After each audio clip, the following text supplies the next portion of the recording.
नमस्कार दोस्तों, आपका मेरे YouTube चैनल हिंदी कहानी पर स्वागत है। अपरा एकादशी व्रत कथा सुनने से अपार धन की प्राप्ति होती है, साथ ही साथ मोक्ष की प्राप्ति होती है।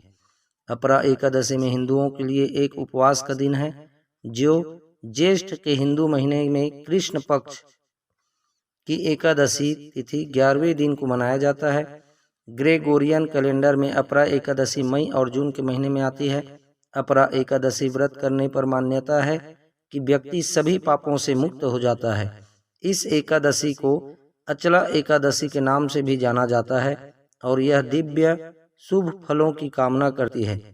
अपरा एकादशी अपने त्रिविक्रम रूप में भगवान विष्णु की पूजा करने के लिए समर्पित है। एकादशी प्रारंभ तिथि 15 मई 2023 2:46 पूर्वाह्न से एकादशी की समाप्ति तिथि 16 मई 2023 1:03 पूर्वाह्न तक रहेगा।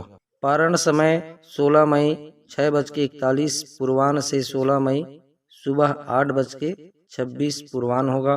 अपरा एकादशी 2023 मोहिनी एकादशी के बाद अपरा एकादशी आती है, जिसके बाद निर्जला एकादशी आती है। अपरा एकादशी हिंदी शब्द अपर का अर्थ है असीम। इस व्रत को करने से भक्त को असीमित धन की प्राप्ति होती है, इसलिए इसका नाम अपरा एकादशी पड़ा। इस एकादशी को अपने पर्यवेक्षक को असीमित लाभ मांगने के लिए भी पढ़ा जा सकता है। अपरा एकादशी का महत्व ब्रह्मा पुराण और पद्म पुराण में विस्तार से वर्णित है। अपरा एकादशी व्रत पूरे देश में अलग अलग नामों से श्रद्धा पूर्वक मनाया जाता है। पंजाब, जम्मू और कश्मीर और हरियाणा राज्य में अपरा एकादशी को भद्रकाली एकादशी के रूप में मनाया जाता है और इस दिन देवी भद्रकाली की पूजा करना शुभ माना जाता है।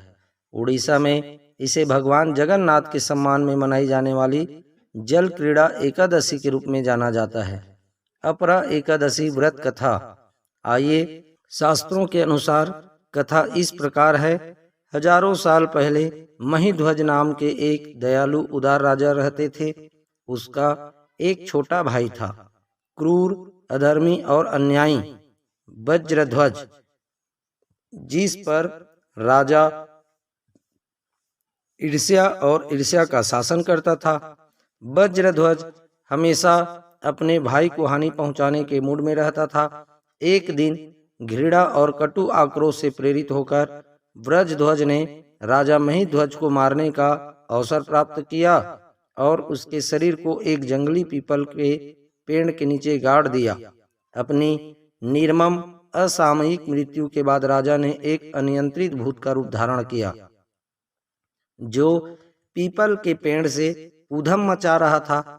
एक दिन पेड़ के पास से गुजरे धौम्य ऋषि ने अपने ज्ञान और तपोबल से प्राप्त ज्ञान से भूत की जीवन की कहानी जानने की कोशिश की और उसे पेड़ से नीचे आने को कहा। जब भूत उतरा तो धौम्य ऋषि ने कुछ प्रश्न पूछे। तुम भूत कैसे बने? नहीं कह सकता मुनिवर, भूत ने हाथ जोड़कर उत्तर दिया। तुम्हारे पिछले जन्म के कर्म सही नहीं थे। उन अपराधों के लिए तुम्हारी बेरहमी से हत्या कर दी गई और तुम भूत बन गए हो। क्या तुम मेरे वचन का सम्मान करोगे? आपका वचन ही मेरी आज्ञा है मुनिवर। आपको एक प्रतिज्ञा करनी चाहिए। कौन सा? भूत से पूछा। जैसा तुम कहो मुनिवर। इस व्रत के प्रभाव से तुम भूत प्रेत से मुक्ति पाओगे। मैं तेरा कर्जदार हूँ, क्योंकि तू मुझ पापी पर दया करता है, राजा महिध्वज ने कहा। महिध्वज ने अचला एकादशी का व्रत किया और धौम्य ऋषि की आज्ञा का पालन किया। उन्होंने दिव्य शरीर प्राप्त किया। इस प्रकार प्रेत रूप छोड़ दिया। एकादशी के व्रत से उसके पिछले कर्मों का नाश हो गया और उसे स्वर्ग में स्थान मिला। भगवान विष्णु, भगवान त्रिविक्रम कौन है? भागवत पुराण और पद्म पुराण में वर्णित वामन और राजा महाबली की कहानी पौराणिक इतिहास में अंकित है। राजा महाबली भगवान विष्णु के एक उत्साही भक्त, एक गुणी शासक थे। जो सत्ता में उठे और देवताओं पर हावी हो गए। वह सत्ता में इस हद तक बढ़ गया कि भगवान इंद्र को हराना राजा महाबली के लिए कोई चुनौती नहीं थी। इससे देवताओं ने भगवान विष्णु से राजा की परीक्षा लेने और उन्हें विनम्र निवेदन करने के लिए अवतार लेने की याचना की। भगवान इंद्र की मां अदिति को उनके पति कश्यप ने इंद्र की रक्षा के लिए पयोव्रत नामक तपस्या करने का निर्देश दिया था। उनकी भक्ति और देवताओं की याचना के बाद भगवान विष्णु ने अदिति को वामन, एक बौने के रूप में जन्म दिया। जब राजा महाबली अपने राज्य में यज्ञ कर रहे थे, तब वामन ने उनसे संपर्क किया और 3 पग तक फैली संपत्ति के अधिकार की मांग की। राजा महाबली, जो दृढ़ता से इस धारणा पर कायम थे कि यह भगवान विष्णु थे जिन्होंने उनका अनुरोध मांगा था, वामन की मांग पर सहमत हुए। 3 कदम चलने से पहले बौना वामन अचानक आकार में बड़ा हो गया। उसने अपने पहले कदम से पूरी पृथ्वी को और दूसरे कदम से स्वर्ग को नाप लिया और तीसरा कदम रखने के लिए उसके पास कोई जमीन नहीं थी। विनम्र राजा महाबली ने वामन का तीसरा कदम अपने सिर पर रखने की पेश की। वामन ने राजा महाबली पर कदम रखा, उसे पाताल में डुबो दिया। इस प्रकार पथला पर विजय प्राप्त की। यह विशाल रूप जो भगवान विष्णु ने प्रकट किया था, इसलिए इसका नाम त्रिविक्रम रखा गया, जो देवता के विभिन्न शीर्षकों में से एक है।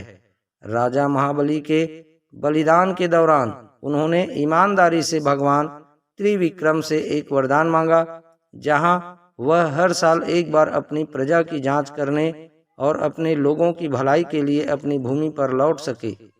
राजा महाबली को उनका वरदान दिया गया था और उनकी वापसी को केरल राज्य में ओणम के त्योहार के रूप में मनाया जाता है। मलयालम कैलेंडर में यह ऐतिहासिक घटना थिरुवोणम नक्षत्रम, श्रवण नक्षत्र में चिंगम, हिंदू कैलेंडर के श्रावण महीने के महीने में हुई थी। अपरा एकादशी के अनुष्ठान। जी हाँ मित्रों, अपरा एकादशी के पालनकर्ता को पूजा का विशेष ध्यान रखने की आवश्यकता होती है। पूजा सूर्यास्त से पहले करनी चाहिए। सभी अनुष्ठान पूरी श्रद्धा और समर्पण के साथ किए जाने चाहिए। इस व्रत को करने वाले को सूर्योदय से पहले उठकर स्नान करना चाहिए। इसके बाद भक्त भगवान विष्णु को तुलसी के पत्ते, फूल, धूप और दीपक चढ़ाते हैं। इस अवसर पर मिठाई तैयार की जाती है और भगवान को अर्पित की जाती है। भक्त अपरा एकादशी व्रत कथा या कहानी भी पढ़ते और सुनते हैं। फिर आरती की जाती है और प्रसाद अन्य भक्तों के बीच वितरित किया जाता है। शाम को भक्त भगवान विष्णु के मंदिरों में भी जाते हैं। इस एकादशी का व्रत दशमी से प्रारंभ हो जाता है। एकादशी के दिन पेट खाली रहे, इसके लिए जातक इस दिन केवल एक समय ही भोजन करता है। कुछ भक्त सख्त उपवास रखते हैं और कुछ भी खाए या पिए बिना दिन बिताते हैं। आंशिक व्रत उन लोगों के लिए भी रखा जा सकता है जो कठोर उपवास करने के योग्य नहीं है। इसके बाद वे पूरे दिन फलाहार खा सकते हैं। व्रत सूर्योदय से शुरू होता है और द्वादशी अर्थात 12वें दिन के सूर्योदय पर समाप्त होता है। अपरा एकादशी के दिन सभी प्रकार के अनाज और चावल खाना सभी के लिए वर्जित है। शरीर पर तेल लगाना भी मना है। इस एकादशी के व्रत का अर्थ केवल खान पान पर नियंत्रण करना नहीं है, बल्कि मन को सभी नकारात्मक विचारों से मुक्त रखना भी है।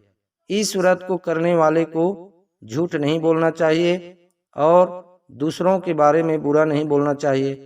उनके मन में केवल भगवान विष्णु के बारे में विचार होने चाहिए। इस दिन विष्णु सहस्त्र नाम का पाठ करना शुभ माना जाता है। अपरा एकादशी व्रत के पालनकर्ता को भगवान विष्णु की स्तुति में, भजन और कीर्तन में संलग्न होना चाहिए। अपरा एकादशी 2023 पर महत्वपूर्ण समय सूर्योदय 15 मई 2023 5:49 से प्रारंभ होकर सूर्यास्त 15 मई 2023 6:56 अपराह्न तक होगा। दोस्तों, नई और अच्छी मोटिवेशनल, पारिवारिक, रोचक, दिल छू लेने वाली कहानियों और पौराणिक कथाओं को जानने के लिए आप मेरे YouTube चैनल हिंदी कहानी को सब्सक्राइब अवश्य करें, ताकि जो भी वीडियो अपलोड करूं वो सबसे पहले आपके पास पहुंचे। धन्यवाद। आप हमेशा खुश रहें, मुस्कुराते रहें। जय श्री सीताराम, जय श्री राधे कृष्ण।